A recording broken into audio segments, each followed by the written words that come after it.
Number the Stars by Lois Lowry. Chapter 7 The House by the Sea. "Oh, Anne-Marie," Ellen said with awe in her voice. "It is beautiful." Anne-Marie looked around and nodded her head in agreement. The house and the meadows that surrounded it were so much a part of her childhood, a part of her life, that she didn't often look at them with fresh eyes. But now she did, seeing Ellen's pleasure. And it was true. They were beautiful. The little red-roofed farmhouse was very old, its chimney crooked, and even the small shuttered windows tilted at angles. A bird's nest, wispy with straw, was half hidden in the corner where the roof met the wall above a bedroom window. Nearby, a gnarled tree was still speckled with a few apples, now long past ripe. Mama and Kirsty had gone inside, but Anne-Marie and Ellen ran across the high-grassed meadow, through the late wildflowers. From nowhere, a gray kitten appeared and ran beside them, pouncing here and there upon imagined mice, pausing to lick its paws, and then darting off again. It pretended to ignore the girls, but looked back often to be certain that they were still there, apparently pleased to have playmates. The meadow ended at the sea, and the gray water licked there at damp brown grass, flattened by the wind and bordered by smooth, heavy stones. "I have never been this close to the sea," Ellen said. "Of course you have. You've been to the harbor in Copenhagen 1,000,000 times."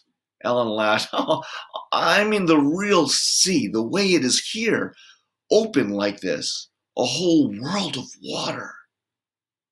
Emery shook her head in amazement.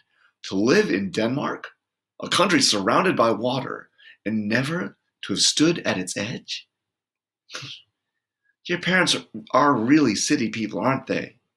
Ellen nodded. "My mother is afraid of the ocean," she said, laughing. "She says it's too big for her and too cold." The girls sat on a rock and took off their shoes and socks. They tiptoed across the damp stones and let the water touch their feet. It was cold. They giggled and stepped back. Anne-Marie leaned down and picked up a brown leaf that floated back and forth with the movement of the water. "Look," she said. "This leaf may have come from a tree in Sweden. It could have blown from a tree into the sea and floated all the way across. See over there?" she said, pointing. "See the land? Way across there? That's Sweden." Ellen cupped one hand over her eyes and looked across the water at the misty shoreline that was another country. "It's not so very far," she said. "Maybe," Anne-Marie suggested, "standing over there are two girls just our age looking across and saying, 'That's Denmark.'" They squinted into the hazy distance as if they might see Swedish children standing there and looking back, but it was too far. They only saw the hazy strip of land and two small boats bobbing up and down in the gray ruffles of separating water. "I wonder if one of those is your Uncle Henrik's boat," Ellen said. "Maybe. I can't tell. They're too far away." "Uncle Henrik's boat is named the Ingeborg," she told Ellen. "For Mama." Ellen looked around. "Does he keep it right here? Does he tie it up so that it won't float away?" Anne-Marie laughed. "Oh, no. In town at the harbor there's a big dock, and all the fishing boats go and come from there. That's where they unload their fish. You should smell it. At night they are all there, anchored in the harbor." "Anne-Marie! Ellen!" Mama's voice came across the meadow. The girls looked around and saw her waving to them. They turned, picked up their shoes, and began walking toward the house. The kitten, who had settled comfortably on the stony shore, rose immediately and followed them. "I took Ellen down to show her the sea," Anne-Marie explained when they reached the place where Mama waited. "She'd never been that close before. We started to wade, but it was too cold. I wish we'd come in summer so we could swim." "It's cold even then," Mama said. She looked around. "You didn't see anyone, did you? You didn't talk to anyone?" Anne-Marie shook her head. "Just the kitten." Ellen had picked it up, and it lay purring in her arms as she stroked its small head and talked to it softly. "I meant to warn you. You must stay away from people while we are here." "But there's no one around here," Anne-Marie reminded her. "Even so. If you see anyone at all, even someone you know, one of Henrik's friends, it is better if you come in the house. It is too difficult, maybe even dangerous, to explain who Ellen is. Ellen looked up and bit her lip. There aren't soldiers here, too, she asked. Mama sighed.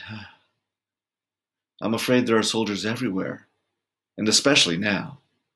This is a bad time. Come in now and help me fix supper. Henrik will be home soon. Watch the step there, it's loose. Do you know what I've done? I found enough apples for applesauce. Even though there is no sugar, the apples are sweet. Henrik will bring home some fish, and there's wood for the fire, so tonight we will be warm and well fed.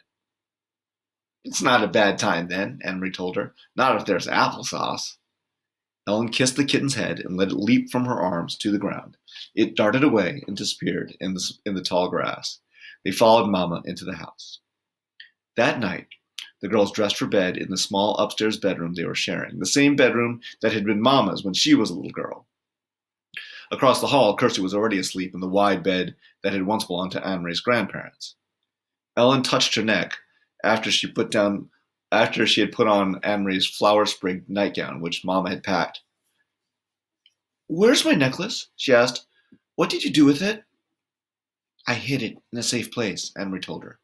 A very secret place where no one will ever find it, and I will keep it there for you until it is safe for you to wear it again.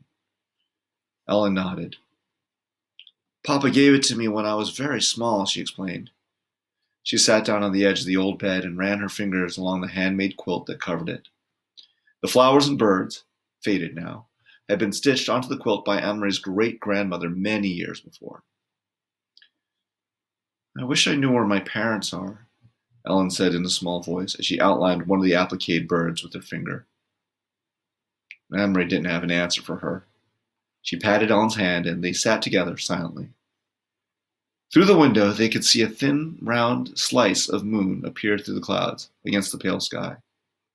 The Scandinavian night was not very dark yet, though soon, when winter came, the night would be not only dark, but very long, night skies beginning in the late afternoon and lasting through morning.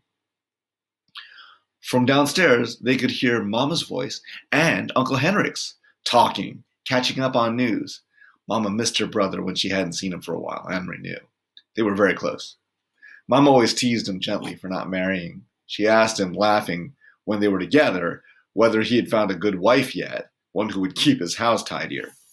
Henry teased back and told Mama that she should come to Gillaleahy to live again so that he wouldn't have to do all the chores by himself. For a moment, to Anne-Marie, listening, it seemed like all the earlier times.